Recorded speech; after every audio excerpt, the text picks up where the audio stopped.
Hello दोस्तों, आज 16 सितंबर world ozone day है। तो इसके बारे में आज हम कुछ चर्चा करते हैं। इसे यूनाइटेड नेशन जनरल असेंबली ने international day for preservation of ozone layer के रूप में चिन्हित किया था। डेजिग्नेटेड मतलब चिन्हित। इसे international day for preservation of ozone layer के रूप में चिन्हित किया था। कब चिन्हित किया था? 19 दिसंबर 2000 को। किसके याद में कमेमोरेशन, किसके याद में? स्मृति में। मॉन्ट्रियल प्रोटोकॉल जो 1947 में देशों ने साइन किया था, नेशन साइन, देशों ने साइन किया था 1947 में मॉन्ट्रियल प्रोटोकॉल को। उसके स्मृति में, कमेमोरेशन मतलब स्मृति में मनाया जाता है।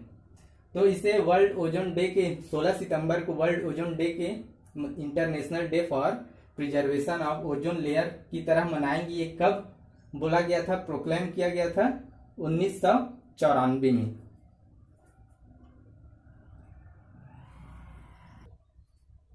सो we will take this opportunity to learn more about ozone.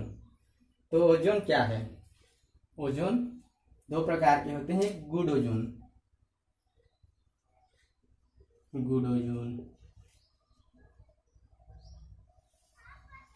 Bad ozone. ये कैसे, थोड़ा देर में बताऊंगा। ये ओजोन लेयर मुख्यतः स्ट्रेटोस्फीयर या समतापी मंडल में पाए जाते हैं। ये हमारे वायुमंडल का एक वो है चित्र। ऐसे एक वायुमंडल है कई लेयर में, ट्रोपोस्फियर, क्षोभ मंडल, समतापी मंडल, मध्य मंडल, बाह्य वायुमंडल। तो ओजोन लेयर इस स्ट्रेटोस्फीयर या समतापी मंडल में पाया जाता है।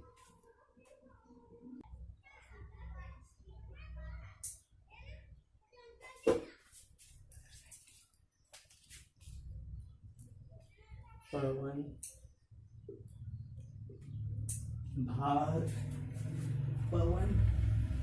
भारती पवन भार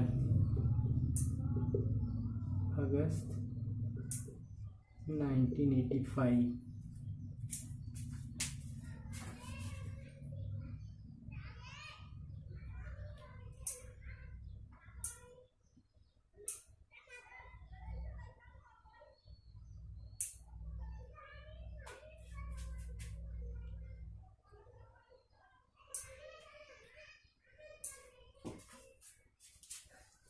Just for 2 months.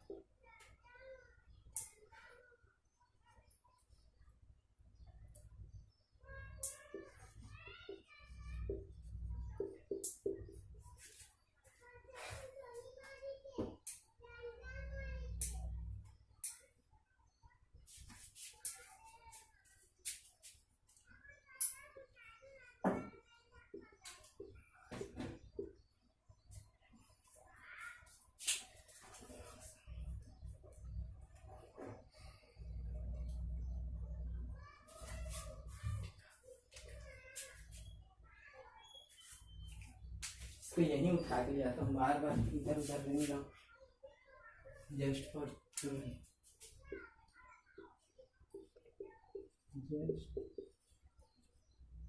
2 months, just for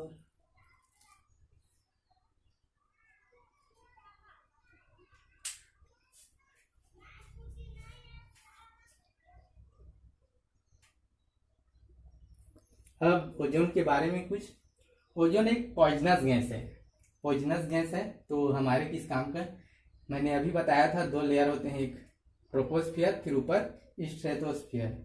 तो मुख्यतः समतापी मंडल में होते हैं, स्ट्रेटोस्फियर में। तो वो हमारे लिए लाभदायक होते हैं। क्यों? क्योंकि वो सूर्य से आने वाले यूवी रेडिएशंस को रोकते हैं, जो हमारे लिए हानिकारक होते हैं। कैसे, अभी बताऊंगा। आप हमारे थंबनेल में भी देख सकते हैं कि एक छाता है पृथ्वी के ऊपर, वो रोक रहा है यूवी रेडिएशंस को। उसी प्रकार ओजोन लेयर काम करता है। ये पॉइजनस गैस है, हालांकि ये पॉइजनस गैस है। अगर ये ट्रोपोस्फियर में ज़्यादा पाया जाए नीचे के लेयर में तो ये पॉइजनस हो सकता है, पर ये मुख्यतः ऊपर पाया जाता है स्ट्रेटोस्फियर में, समतापी मंडल में, इसलिए लाभदायक है क्योंकि ये यूवी रेडिएशन को रोकते हैं। तो सबसे पहले ब्रिटिश अंटार्कटिक सर्वे साइंटिस्ट ने मई 1985 में ये पाया था कि ओजोन लेयर पे होल हो रहा है। कहाँ पे? अंटार्कटिका के रीजन पे। फिर उसी समय पवन भारती एक और साइंटिस्ट नासा के अगस्त 1985 में पाया कि अंटार्कटिका के ऊपर ओजोन लेयर में छेद हो रहा है। हालांकि वह अंटार्कटिका रीजन पे ही हो रहा था और वो भी सिर्फ 2 महीने के लिए हो रहा था, फिर भी ये एक सीरियस इशू था। फिर 4 साल के नेगोशिएशन के बाद, नेगोशिएशन मतलब चर्चा, नेगोशिएशन के बाद 4 साल के बाद यूएन, यूनाइटेड नेशन ने अडॉप्ट किया, माना एक वियना कन्वेंशन को अडॉप्ट किया। किस लिए? Protection of ozone layer. Ozone layer को प्रोटेक्ट करने के लिए, प्रोटेक्शन के लिए वियना कन्वेंशन बनाया। कब? मार्च 1985 में, जो कि फोर्स में आया, मतलब काम में आया 1988 में। ये एक पहला कन्वेंशन है जिसको यूनिवर्सल मतलब विश्वव्यापी सहमति मिला है। रेटिफिकेशन मतलब सहमति, विश्वव्यापी सहमति मिला है।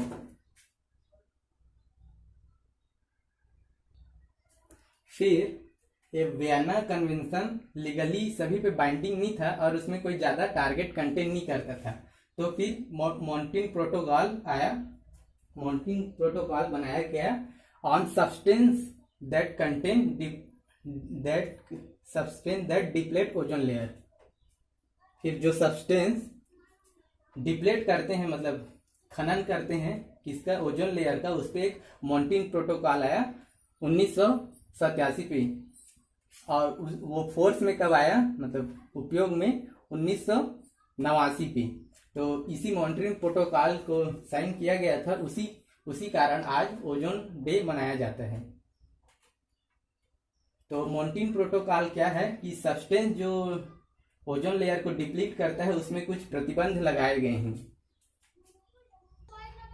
मॉन्ट्रियल प्रोटोकॉल लगभग 100 केमिकल एलिमेंट्स को कंट्रोल करता है, नियरली 100 केमिकल एलिमेंट्स को कंट्रोल करता है, जो इन ग्रुप्स में आते हैं CFC, halon, carbon tetrachloride, hydrochlorofluorocarbon etcetera इत्यादि, और भी बहुत सारे हैं। इसको हम जब इन्वायरमेंट पढ़ेंगे तब मॉन्ट्रियल प्रोटोकॉल और ये सभी के बारे में और अच्छे से डील करेंगे। तो what has India done under Montreal protocol, मतलब इंडिया ने मॉन्ट्रियल प्रोटोकॉल के अंदर क्या किया है?